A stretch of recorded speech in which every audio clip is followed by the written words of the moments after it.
आज की कहानी की शुरुआत होती है जब राही और अनुपमा मंदिर में प्रार्थना करती हैं। वे भगवान से हाथ जोड़कर कहती हैं कि कल का सेमीफाइनल उनके लिए बेहद अहम है और उन्हें हर हाल में इसे पार करना है। दोनों एक साथ जीत की दुआ मांगती हैं। दूसरी तरफ शाहनिवास में बाबूजी पाखी को शुभकामनाएं देते हैं। पाखी परिवार से आग्रह करती है कि समय से मुंबई पहुंच जाएं। बाबूजी सोच में डूब जाते हैं कि वे अनुपमा से मिलने मुंबई जा रहे हैं। तोशु मस्ती में कहता है कि वह मुंबई का चोर बाजार घूमेगा। पाखी नाराज होकर पूछती है कि क्या सब लोग सिर्फ अपने काम के लिए जा रहे हैं, क्या कोई भी उसके लिए नहीं आ रहा। सभी उसे दिलासा देते हैं कि वे सब उसी के लिए वहां जा रहे हैं।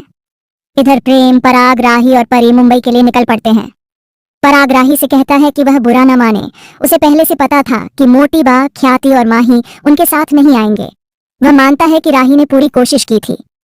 इसी बीच अंश का कॉल आता है। वह राही और परी को प्रार्थना की ओर से शुभकामनाएं देता है। परी अंश से कहती है कि अगर हो सके तो वह भी मुंबई आ जाए। प्रेम सेमीफाइनल के लिए बेहद उत्साहित होता है। उधर अनुपमा अपनी टीम को सेमीफाइनल की तैयारी में जुटाई होती है। सरिता उसे देख रही होती है और जसप्रीत हल्के फुल्के अंदाज में सरिता से मस्ती करती है। जसप्रीत और राही स्टेज पर आमने सामने आ जाती हैं। दोनों टीम एक दूसरे को घूरती हैं। मीता तंज कसती है कि ये रानी कम और काम वाली ज्यादा लग रही है। दीपा पूछती है कि ये हमें क्यों घूर रही है। टीमों के बीच बातों का सिलसिला चलता है। राही पूछती है कि इनकी ग्रुप लीडर कहाँ है। इसी बीच जसप्रीत और राही में जुबानी तकरार शुरू हो जाती है जो जल्द ही झगड़े में बदल जाती है। भारती यह देखती है और उसे झटका लगता है। वह सोचती है कि यह तो अनुपमा की बेटी है, अगर अनुपमा को यह पता चल गया तो क्या होगा। तभी अनुपमा वहां पहुंच जाती है और देखती है कि जसप्रीत झगड़ रही है। वह जाने लगती है, लेकिन वॉलंटियर आकर दोनों टीमों को उनके कमरे में भेज देता है। बाद में अनुपमा जसप्रीत से कहती है कि गुस्से पर काबू रखो, हम यहाँ डांस करने आए हैं। जसप्रीत गुस्से में कहती है कि अभी मुझसे कुछ मत कहो। दीपा बताती है कि अब उन्हें कपड़े बदलने हैं और तैयारी करनी है। भारतीय सोच में डूब जाती है कि वह अनुपमा को राही के बारे में कैसे बताए। उधर माही को प्रेम की चिंता सताने लगती है।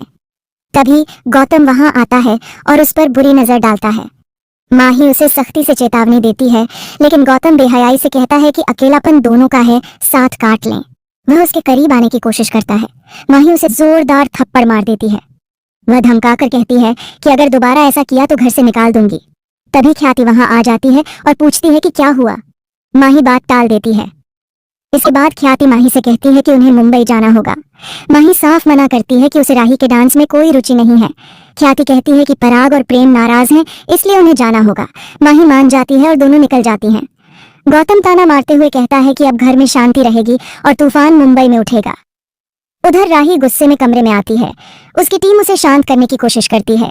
राही कहती है कि स्टेज पर सबको उनकी औकात दिखाएंगे। जसप्रीत भी गुस्से में कमरे में आती है तो अनुपमा उसे समझाने की कोशिश करती है। जसप्रीत कहती है कि अब उन अहमदाबाद वालों को उनके ही अंदाज में जवाब देंगे। अनुपमा उसे समझाती है कि फोकस डांस पर होना चाहिए। जसप्रीत मान जाती है और टीम तैयारी में लग जाती है। भारती फिर जसप्रीत को बताती है कि जिससे तकरार हुई थी वह अनुपमा की बेटी है। जसप्रीत हैरान रह जाती है। भारती कहती है कि अनुपमा को अभी तक ये बात पता नहीं है और उसने उसे देखा भी नहीं है। जसप्रीत उलझन में पड़ जाती है। तभी अनुपमा वहां आ जाती है और पूछती है कि क्या बात है। भारती और जसप्रीत कहती हैं कि कुछ नहीं हुआ। वे दोनों डरती हैं कि अगर अनुपमा को सच पता चल गया तो राही को गुस्सा आ जाएगा। जसप्रीत भारती से कहती है कि जब तुझे सब पता था तो मुझे क्यों नहीं बताया। भारती कहती है कि अब अनुपमा को कुछ नहीं बताएंगे, नहीं तो डांस बिगड़ जाएगा। भारती सहमत हो जाती है। उधर अनुपमा सबको अपने बनाए खास देसी प्रोटीन लड्डू देती है। तभी एक वॉलंटियर लड्डू का डिब्बा लाकर पूछता है कि क्या यह आपका है। अनुपमा चौंकती है और सोचती है कि यह तो वही लड्डू हैं जो उसने प्रेम को बनाना सिखाया था। रीता कहती है कि ये बिल्कुल वैसे ही दिख रहे हैं, लेकिन हमारे नहीं हैं। अनुपमा सोचती है कि क्या ये राही के हैं। वहीं दूसरी ओर राही वह डिब्बा लेती है और वॉलंटियर बताता है कि ठीक यही लड्डू उसने किसी और के पास भी देखे हैं। राही हैरान रह जाती है। दूसरी ओर प्रार्थना अंश को चाय देती है। अंश तारीफ करता है। प्रार्थना खाने के बारे में पूछती है तो अंश कहता है कि वह खाना बनाएगा। वह खाना बनाता है और दोनों साथ में हंसी मजाक करते हैं। प्रार्थना अंश के साथ रोमांटिक डांस का ख्वाब देखती है, लेकिन हकीकत में लौटती है जब अंश को चोट लग जाती है। वह उसकी देखभाल करती है।